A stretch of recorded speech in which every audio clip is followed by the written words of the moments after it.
That's better. That's more like it. That's the kind of T20 cricket we're used to. We thought we're getting ready for a month long or a couple of months of 160 being good scores sort of T20 cricket. But this is what has captivated the audience the imagination of a larger audience over time. And we will discuss a thrilling batting display by the Rajasthan Royals in their opening innings of this year's tournament. 216 for 7, 138 runs in boundaries, 9 fours, 17 sixes, 9 of the bat of Sanju Samson in what was a personal fastest half century for him and a 74 of 32. It gives us plenty to talk about on Whirlpool Presents ESPN Cricket for T20 Timeout powered by Dell.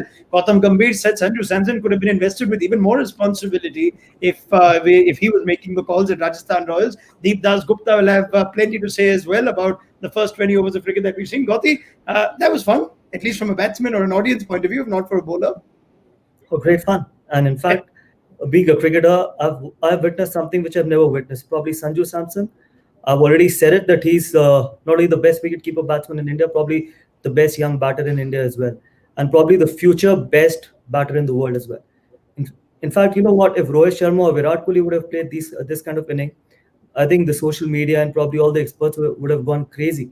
But look at some of the shots, and that also against someone like Piyush Chawla and Ravindra Jadeja. So unbelievable batter. I think the only playing 11 he does not fit in is India playing 11. Apart from that, I think he fits in all the world 11s, to be honest. Yeah, let's get straight into that conversation then. This six hitting ability is marvelous, and he gets these few and far chances in between. He had a first ball duck in the series against New Zealand, and then Samson gets booted off, pack your bags, off you go. This sort of six hitting ability, Gautam, explain it. Tell me, if MS Dhoni would have hit these kind of sixes, what would have happened? So this is where the problem is. You got to give credit to guys who got that exceptional talent. And you know what? If Sanju Samson does not go on to play for India, it is not Sanju Samson's loss. It is actually India's loss. And I hope that Sanju Samson is back the same way as Rohit Sharma has been back and Virat Kohli has been back. I think you're losing out on a talent which probably will be a number one batter in the world in future if you back him. But unfortunately, we haven't backed him till now. And I think people sitting in those big rooms or probably the selection committees, selection rooms should be scratching their hair that why wasn't Sanju Samson part of the T20 or probably part of the last World Cup? And in fact, I picked him as a number 4 batter in the last World Cup as well.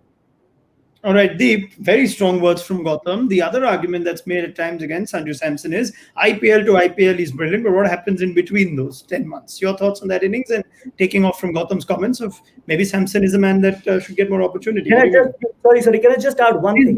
No, it's not only IPL to IPL. He's got a double 100 in Vijay Hazare Trophy as well.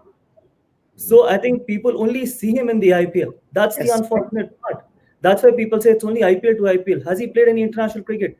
No one gives enough importance to domestic cricket as well. Getting a double 100 in Vijay Hazare Trophy, what else do you expect a young boy to do? All right, Deep, take it away. No, I think opened the batting brilliantly as always. So now it's up to you. Yeah. Listen, Sanju is a really special talent. There's no two ways about it. He's talented. There's absolutely no two ways about it. Now, talking about this innings, sticking to this one as well. Listen, we all know what he can do. His 6 hitting ability, as you mentioned, is superb. Also, let's look at it from the CSK perspective. I think they bowled really, really poorly. The length that they were bowling, that was kind of shocking. I was kind of surprised to see them bowling the length that they were bowling to Sanju. But yeah, as Gautam mentioned, there's no kind of argument about his talent. There's absolutely no two ways. In terms of him getting more opportunities, I think he will get more opportunities now. I think he's there, obviously, in the fringes. When you're talking about wicket keepers in the white ball arena for India, he's already there. So now, it's not just about Rishabh and KL Rahul. Obviously, in that conversation, you have to have Sanju Samson, and he's been there for the last 6 odd months, and I'm sure he's going to be there. He's now the most important aspect. How I look at it is he started off the IPL really, really well. He's just set this IPL on fire with his batting. He has to keep going. This has to be a big IPL for him as well. Now that he's got a start that he has. All right, let's talk a little bit more about that innings, just in terms of pure 6 hitting ability. Maybe it's a small ground, but some of those sixes should have been 6 at most grounds in the world. Gautam, Piyush Chawla, such a seasoned spinner. He's carted him around the park, and he seems to have been playing. He's playing with the spin. He's hitting sixes over mid off. He's picking the googly and hitting that for six as well. You can scratch your head as a bowler. That's a special Look, ability. I have to absolutely agree with Deep. The kind of length. Look at what Jadeja was bowling at. I think he's someone who bowls at 90 plus. Hugh Chawla again looks to bowl into the wicket as well, and those guys were just flighting, tossing it up. I don't know what was the strategy behind on a smaller wicket, on a flat, on a smaller ground, on a flat wicket. If you're trying to toss up to a batter like Sanju Samson, obviously he's going to hurt you. So again, I think six hitting ability, either you have it or you don't have it. It's very difficult to actually train someone to hit sixes. It's exactly the same like either you can bowl fast or you can't bowl fast. So it's the same thing. No one has actually taught Yuvraj Singh, for example, MS Dhoni to hit those sixes. It's just natural ability that comes with your flow, with your backlift. Yeah, and the other important thing is the ability to just stand and hit those sixes. It's not against spinners that you're stepping out, you have that momentum going into the shot. Just stand and hit sixes. That again is a very, very special thing to have. A lot of people can hit sixes, but they need their, stepping out and that momentum and everything else. But he again, like, a lot of these big hitters has that ability to just stand and hit. I love it. We're going to continue going mad about this innings because, like Gautam says, it's not that it's only when the other big boys hit it that we should go crazy. This is a high quality innings. But let's carry on the conversation of how CSK ball. Gautam, what would you have had the spinners do? You're seeing a batsman taking you on, hitting sixes over full length at ease. What would you have had your spinners do? You got to bowl into the wicket. You can't just keep tossing it up. Look at what Piyush Chawla did in the first game against Mumbai Indians, and look at the length he bowled. So I have to agree with Deep. Look at what Jadeja did. For example, he's someone who bowls really quick and wicket to wicket. But today he was just tossing it up. That's not Ravindra Jadeja for you. That's not his strength. His strength is to just bowl wicket to wicket, tight lengths, tight lines as well. But was a bit of a surprise as well. I thought the game plan, or probably what the spinners were thinking, I'm sure MS Dhoni will be very, very upset with the spinners. Yeah, as we look at the bowlers that were successful, I would like to call Lungi and Giri successful because we want to take that last over away from. Until then, 3 overs for 26, he was a bit of a standout bowler. It perhaps begs the question that we brought up in the pre-show, Deep. If Dhoni did have an extra bowling option, had a Shane Watson be bowling, I could see him bowling that sort of way that Ngiri does, is hit it into the wicket deck and maybe take an over off a spinner. Was that six bowler theory again something, or that not having that six bowler, something that came back to bite MS Dhoni today? That's a luxury that, you should have, ideally speaking, especially on these surfaces. And we mentioned it in the pre-match show as well, that this surface is going to be really good for batting. On batting surfaces like these, you've got to have a six bowling option because, listen, it's unfortunate that Lungi Ngiri, he's a really good bowler, but he went for 30. But this can happen to any bowler. What happened with Jadeja or Piyush can happen to any bowler. Piyush gave 50 in his 3 or something. So it can happen to any bowler, and especially on these surfaces against quality batsmen. So I think from that perspective, it's something that it's an insurance policy that you should have. And again, Deep, another thing I want to add is that imagine if Sanju would have batted till the 18th over. Yeah. Where are the options? You would still have to bowl Piyush for 4 overs.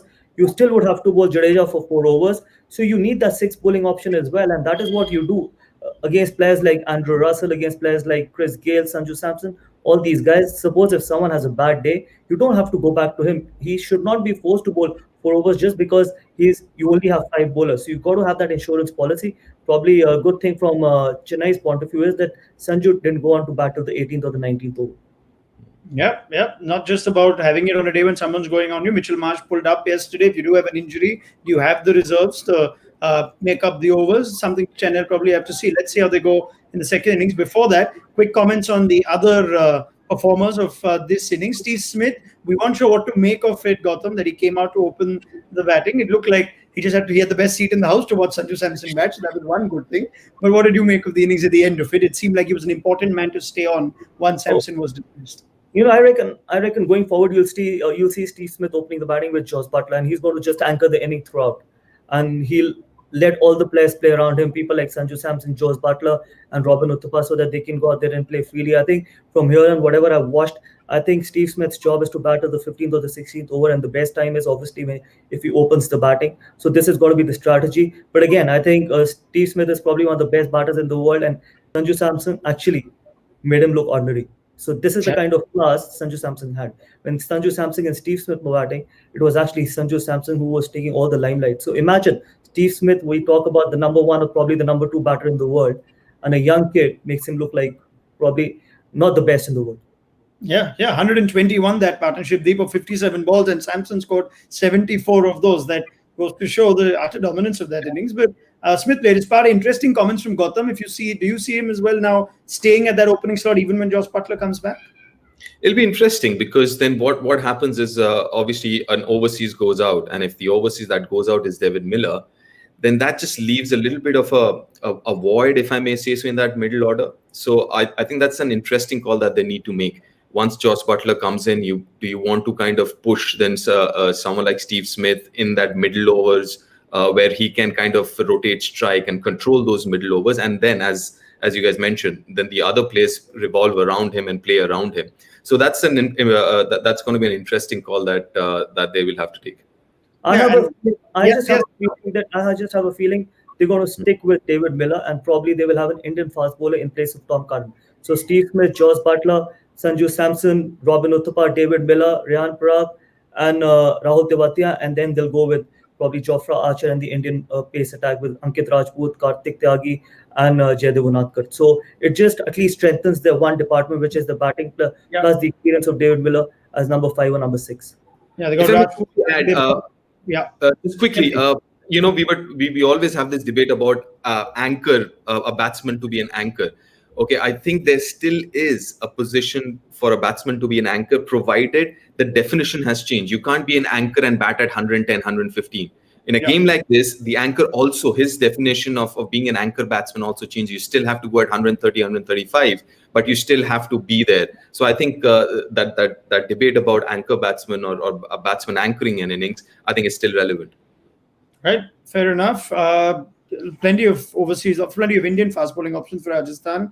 Gautam's mentioned those as well. Today they just got Jaydev Unadkat. There is Kartik Tyagi, Ankit Rajput, even Varun Aaron in the blocks. But let's just talk about the chase. Are these enough runs, Gautam? I know they look enough, but it looks like a small ground. It looks like a better batting ground than both Abu Dhabi and Dubai.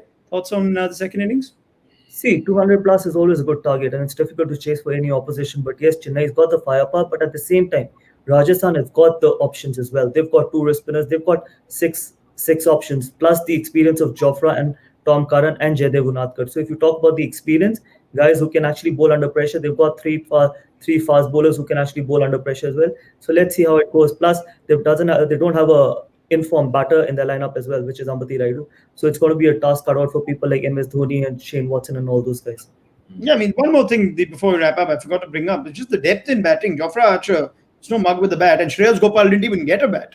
I mean, he bats 10 effectively in this lineup. That's a luxury for any T20 side. Yeah, I mean, that gives them the luxury to go really hard. I mean, if Steve Smith is doing what he did in this game, then it gives the luxury to everyone else around him to go hard at the bowlers. And I think maybe that's their game plan going forward. And as far as CSK is concerned, I think Shane Watson will be very, very important at the top of the innings. If he has a good start, if he can get CSK, a good enough start, then I think the game's on then. All right, gentlemen, thank you very much. That innings from Sanju Samson surely deserves to be on the winning side. Let's see how it goes. We'll pick up this conversation with Gautam Gambhir and Deep Das Gupta at the end of the game on Whirlpool presents ESPN Cricket for T20 Timeout, powered by Dell.